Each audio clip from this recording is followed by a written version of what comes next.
Seconds after takeoff from San Francisco, a United Airlines Boeing 747 shudders violently as one of its engines fails.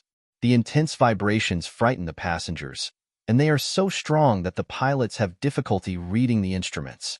The aircraft rapidly loses speed and altitude.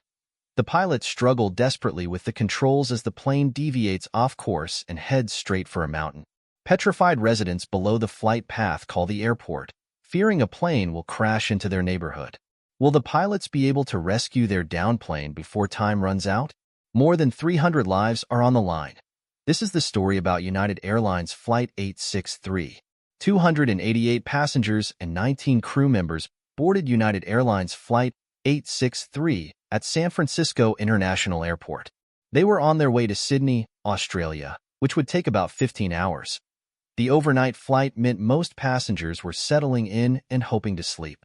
There were no smartphones in 1998, so none of the passengers had access to this week's sponsor. A Boeing 747-400 operated this flight. United Airlines was the largest operator of these aircraft in the United States, with 44 of them in service. It was the backbone of their long-haul fleet. On this night, there were 4 pilots in the cockpit, a captain and a first officer, with 2 relief pilots sitting behind them. The relief pilots would take over during the Pacific Ocean cruise. The captain was one of United Airlines' most experienced pilots, having logged over 23,000 hours of flight time.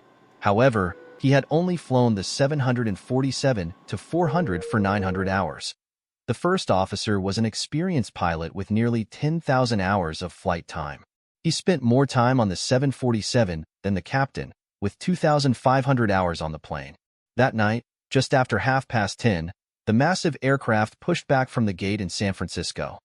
The passengers settled in for the long journey, unaware that not only would they not arrive in Sydney that night, but that their lives would be in grave danger within minutes. In a matter of minutes, the pilots would face an emergency. They had prepared for this emergency multiple times, but on this specific day, it challenged the effectiveness of their training. This incident would result in industry-wide changes to pilot training, with far-reaching implications beyond emergency situations. The pilots prepare the aircraft for takeoff as they taxi out to runway 28 in San Francisco.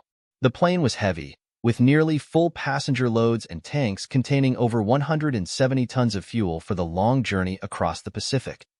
This would be close to the 747's maximum capacity. At just after 10:30, the first officer guided the jumbo jet onto the runway and activated takeoff power.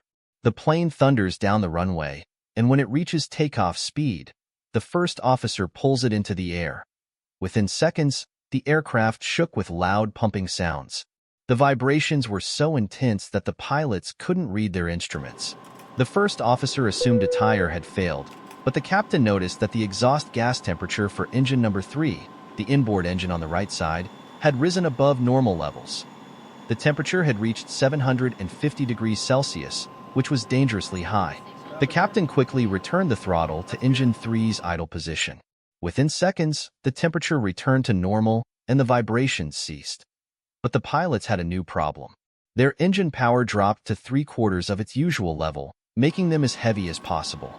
Furthermore, with less thrust coming from the right side of the aircraft, the plane began to turn to the right. It was now on a collision course with San Bruno Mountain, a 1,300-foot high hill northwest of the airport.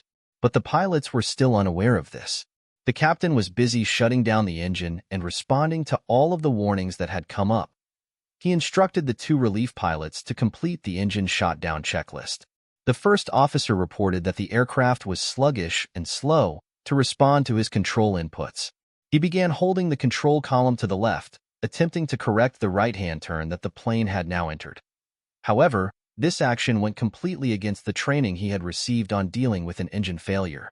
Using the control column to correct the slide to the right, the first officer raised the ailerons and spoilers on the left wing. These generated significant drag, slowing the plane down. The correct response to the turn would have been to use the rudder to return the plane to a straight line, as this creates significantly less drag on the aircraft. While the first officer had stopped the turn to the right, the aircraft was becoming dangerously slow. It was very close to stalling. If it stalled at this elevation, there would be no way to recover it. It would simply fall from the sky and crash into the densely populated residential area below, resulting in an untold loss of life.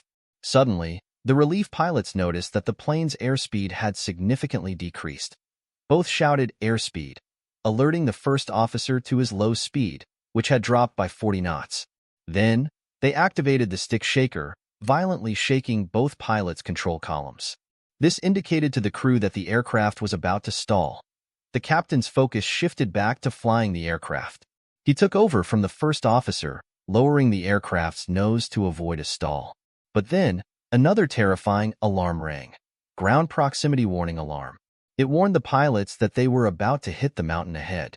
It tried to get them to pull up, but they were about to stall. The captain had no choice but to hold the plane's nose down until it regained speed. Every second, the plane moved closer to the mountain. The captain watched in horror as the radio altimeter approached zero. The controller watched helplessly at the airport as Flight 863 veered off course while descending before disappearing from radar. Distressed residents in the area over which the plane was flying began calling the airport. The low-flying aircraft's extreme noise was almost loud, and they were terrified that it would crash as the captain kept the plane on the verge of stalling and climbing. It gradually began to accelerate. Seconds later, the aircraft flew over the San Bruno Mountain, missing it by only 30 meters. This is less than half the wingspan of a 747. The captain then gradually climbed as the plane's speed increased, and the crew reported an emergency to air traffic control. They intended to return to San Francisco, but there was a problem. They were far too heavy to land. If they landed at their current weight, the plane could break apart on the runway. They would have to dump a large amount of fuel in order to land. San Francisco Air Traffic Control directed the crew to fly over the Pacific Ocean and climb to an altitude of 5,000 feet. As they climbed, they broke through the clouds and found themselves in the clear night sky. They retracted the flaps and began circling over the Pacific at 5,000 feet. From here, the crew started dumping fuel. 30 minutes had passed since the pilots started dumping fuel. At this point, they had dumped approximately 60 tons. However, they remained too heavy to land. During this time, however, the weather in San Francisco had become foggy. In fact, the visibility was deteriorating by the minute. If the crew continued to dump fuel, they risked being unable to land in San Francisco and having to divert. However, if they decide to return to San Francisco now, they will be landing overweight and risk damaging their aircraft. Nonetheless, after a discussion in the cockpit, the crew decided it was best to return to San Francisco, despite the fact that they were still overweight. Around 11:30 that night, the crew touched down on runway 28 in San Francisco. All 307 passengers and crew survived the ordeal. The passengers had no idea how close they had been to disaster. Returning to San Francisco marked the conclusion of their intended journey to Sydney. In the coming days, they would only learn from the newspapers that they had nearly collided with the San Bruno Mountains. The loss of an engine after takeoff is a serious event, but it should not be fatal. Why had this flight been so close to disaster? Was this unavoidable given San Bruno Mountain's unfortunate location to the north of the airport? This flight's near-death experience was without cause. Interviews with all 4 pilots took place after the incident.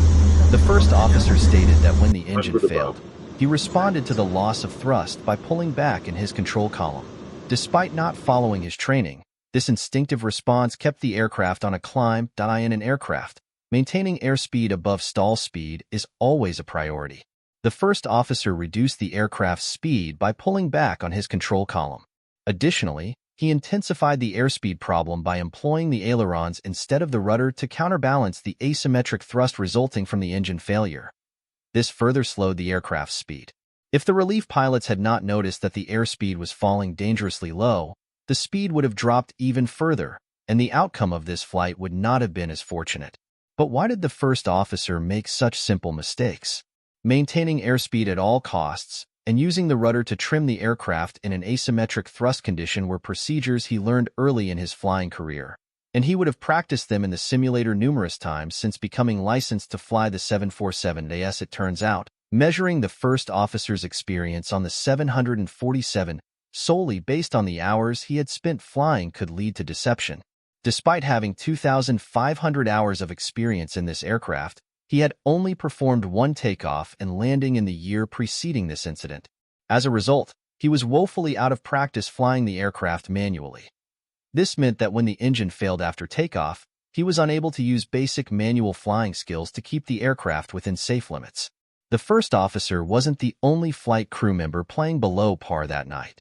While the captain was undoubtedly the one who saved the aircraft, he later admitted that his decision to focus solely on troubleshooting the failing engine rather than monitoring the first officer's aircraft operations contributed to the plane's close call with the mountain. Finally, we cannot hold the pilots solely responsible for the near-fatal accident. The fact that the first officer had only performed one takeoff and landing in the year preceding this incident was the airline's fault, not his. How had United Airlines planned their schedule so that a pilot in charge of hundreds of lives could be so out of practice during a critical situation like an engine failure? In response to this failure, United filmed a recreation of the flight in one of their simulators in the weeks following the incident. They demonstrated it to all 9,500 of their pilots, emphasizing the importance of properly using the rudder in the event of an engine failure. They also revised their training protocols to ensure that flight crews are more thoroughly prepared to deal with engine failures and other emergencies. These more stringent protocols have since become industry standards. Finally, United implemented new rules requiring pilots to make at least 3 takeoffs and landings in a 90-day period. While these changes may have reduced the number of similar incidents in subsequent years, the decline of manual flying skills among airline pilots across the industry remains a known safety issue, contributing to several fatal accidents. The most recent of which was Indonesia Air Asia Flight 8501 in 2014, which I covered on the channel. Boeing 777 and 787 now operate Flight 863 on the San Francisco-Sydney route. Special thanks to the Patreon and YouTube supporters who helped make this video possible. If you enjoyed this video, please consider supporting the channel by signing up using the links provided on screen. I'd especially like to thank Snow Doggo and Joey for their generous help. Green Dog Aviation now has a Discord server, so if you want to join a growing community of aviation enthusiasts, simply tap the link in the video description and I'll see you there. I hope you enjoy these videos, and I will see you soon for the next episode.